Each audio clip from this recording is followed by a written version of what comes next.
Drugs, alcohol, women, and partying are just a few of the temptations that famous footballers face. I'll tell you about the most emblematic cases where guys lost everything due to their harmful habits. From drunkenness during training sessions to severe drug addiction and fights with the head coach.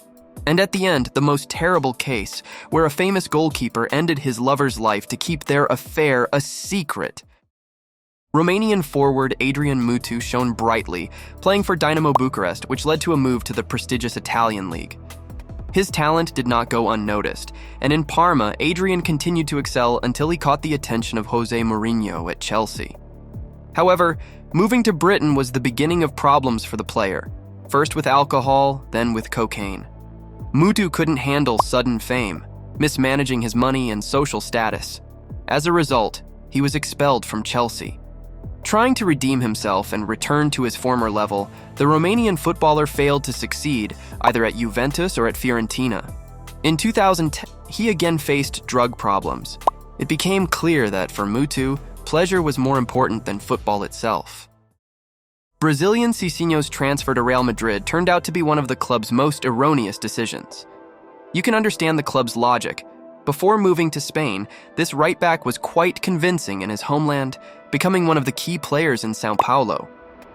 However, during his time with the Galacticos, bars and parties became more interesting to him than training at the Santiago Bernabéu Stadium. Therefore, he played only 26 matches for Real. But the guy had a chance to redeem himself when Roma thought Cicinho could become a reliable player in the right-wing defense. Yet again, alcohol and lack of discipline. Eventually, he returned to Brazil, forgetting about top European clubs. Dutch footballer Andy van der Meyde played for Ajax, Inter, and Everton, and several local clubs. In 2005, after moving to England, Andy faced a drug problem. The move had a strong impact on him, and as Andy later admitted, the transfer to Everton was a big mistake. He felt out of place, relieving stress with drugs. Realizing it could end very badly, Van der Meyde decided to return home. Despite attempts to start a new, sober life, Andy's level of play never returned to its former high standard. Adil Rami's world turned upside down when Pamela Anderson announced the end of their relationship. The couple had been together for several years, but the problem was not just the breakup. The woman accused him of infidelity and called him a monster. In response to this accusation, Adil expressed the view that Pamela wrote her post under too strong emotions. He claimed that he only maintained platonic relations with the mother of his children. Sidonie Biamant never cheated and was a peaceful person. Pamela Anderson retaliated by publishing correspondence with Sidonie on her official website, revealing terrible details of their relationship with the footballer. According to her, Adil repeatedly raped and beat her, insulted her, and eventually she had to go to the hospital. As you can guess, public reaction was swift, and Rami was essentially forced into retirement. Garrincha was truly a great Brazilian footballer. His name became a legend in the world of football, and if it weren't for Pelé, he might have been called the king of this game. Garrincha's talent was astonishing, but his carefree lifestyle surprised even fans. He spent all his earnings in bars, partying with friends, heedless of the future, even though he had several children. This great world champion died impoverished from liver cirrhosis before the age of 50. A sad ending for a football genius whose talent and passion for the game remained in the memory of many fans. Breno Borges was an exceptionally talented Brazilian defender, flexible, reliable, and skillful in choosing his position on the field. His physical attributes were also impressive, making him a worthy successor to Lucio at Bayern Munich. However, his excessive fondness for alcohol played a key role in the collapse of his career. Instead of a promising footballer, he turned into a person intoxicated by vice. In September 2011, Breno ended up in hospital after a fire at his home. The investigation revealed that the footballer was drunk and had the idea to set fire to the house to claim insurance. German police reacted decisively to such fraud, and Breno was sentenced to 3 years and 9 months in prison. Welliton Soares was the main hope for the Russian club, Spartak. He twice became the top scorer of the Russian championship. However, the Brazilian player always had a penchant for the party lifestyle. Russian girls turned his head. Welliton was often seen in Moscow nightclubs. Even the very patient coach Valery Karpan got tired of talking to him on this subject. Eventually, the patience of the Red and White's management ran out, and the forward was excluded from the team, never managing to fully prove himself. Garry O'Connor, a Scot who made a mark in Russia and Europe. The exact date he started using drugs is unknown, but in 2009 he faced the consequences. At that time, he was playing for Birmingham. The incident with the failed doping test and disqualification was disguised as an injury by agreement between the player and the club. O'Connor was sent for mandatory treatment at a drug rehabilitation center in the USA, but unfortunately, it did little to help the Scottish footballer. In 2011, he was again caught using cocaine. He was sentenced to 200 hours of community service, effectively ending his football career.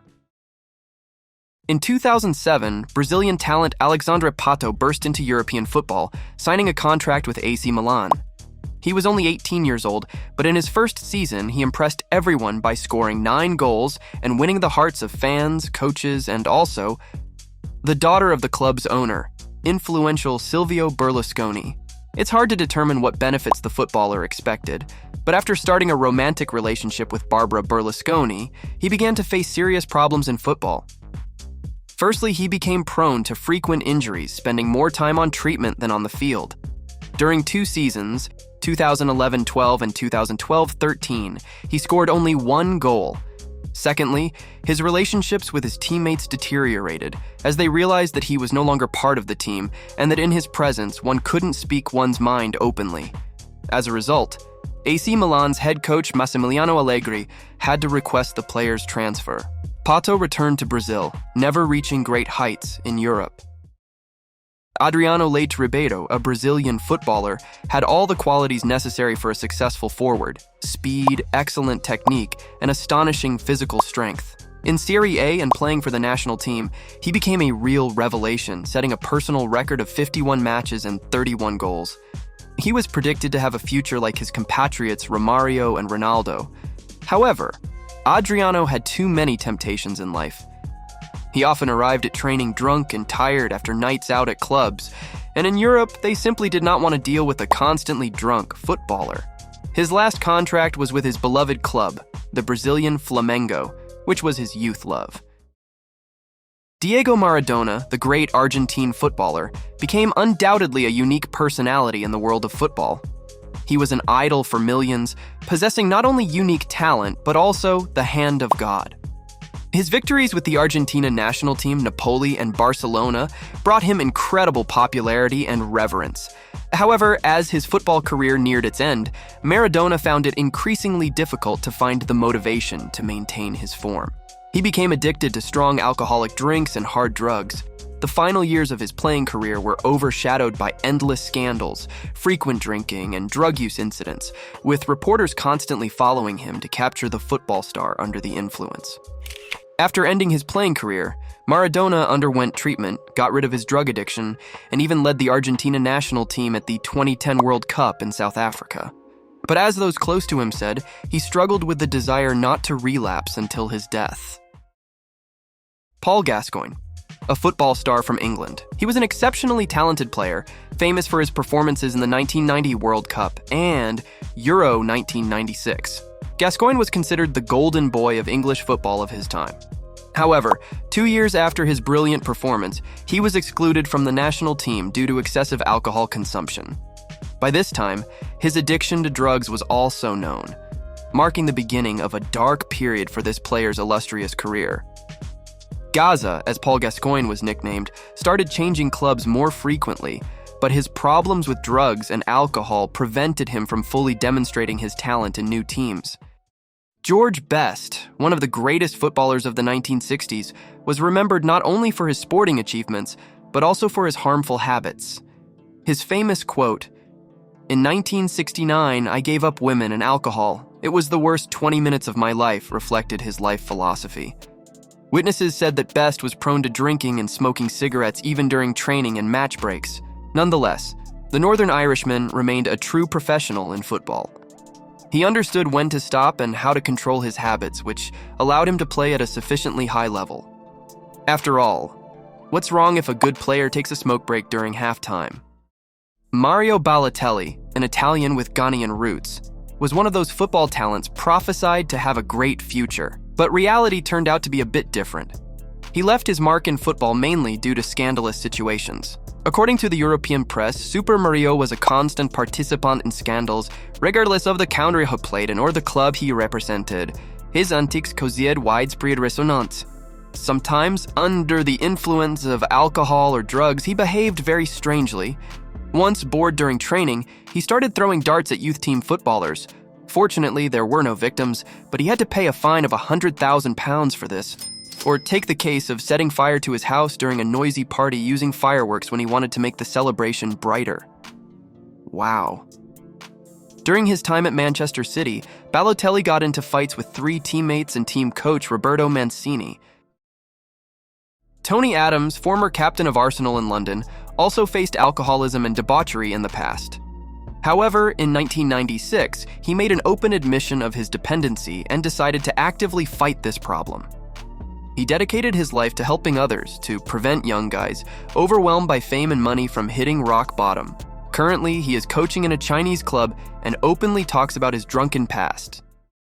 Mark Iuliano, an Italian defender, is best known for his 9-year stint at Juventus, where he won all possible titles, except for the Champions League. The most noisy and negative episode in his career occurred while he was playing for Ravenna. At that time, he was caught in a doping test where he admitted to using cocaine. The footballer openly acknowledged his mistake and confirmed the use of this drug. Initially, the Italian Football Federation decided to disqualify Iuliano for 2 years for violating anti-doping rules. However, this period was later reduced to 2 months, but it didn't help save his career, as leading clubs didn't risk associating with the footballer. But sometimes drugs become not the cause of a career's end, but its consequence. Brazilian striker Walter Casagrande reached the peak of his career in the late 1980s. At that time, he played for the national team and moved between several Brazilian clubs, and also tried to establish himself at the Portuguese club Porto, but without much success. Casagrande's drug problems began after the end of his playing career. In 2007, he admitted to a cocaine addiction and underwent a 7-month prevention course. The footballer himself claimed that he became addicted to drugs due to the lack of adrenaline and emotions he experienced on the football field. Italian goalkeeper Angelo Pagotto, who played for Serie B club Crotone, previously played for clubs such as Sampdoria and Milan, as well as the Italian youth national team, was banned for 8 years for using cocaine. The disciplinary committee of the Italian league explained such a long term of punishment by the fact that Pagotto had previous instances of drug use. As you can guess, he never returned to professional sports. Mark Bosnich, recognized as the best goalkeeper of Oceania in the 20th century, was at the center of a scandal in 2003 when he was caught using cocaine and expelled from Chelsea with a big scandal. This incident led to a 9-month disqualification and undermined his reputation in the world of football. Bosnich claimed that cocaine was mixed into his cocktail without his knowledge. This happened at a time when not only he but other players also failed drug tests. But the guy couldn't prove his innocence and his career took a downturn. Brazilian goalkeeper Bruno Fernandes, formerly the captain of Flamengo, was at the center of a scandalous incident that seriously affected his career. In 2010, he was accused of murdering his mistress, named Elisa Samudio. This case led to the club immediately terminating the footballer's contract. In December of the same year, a trial was held against Fernandes, during which his guilt in the abduction of Elisa Samudio was confirmed. As a result, he was sentenced to 4.5 years in prison. According to the investigation, the girl was blackmailing the footballer, and he decided to end her life forever. As you can understand, football opens up many opportunities for young guys, but temptations also become much greater. Thank you for watching.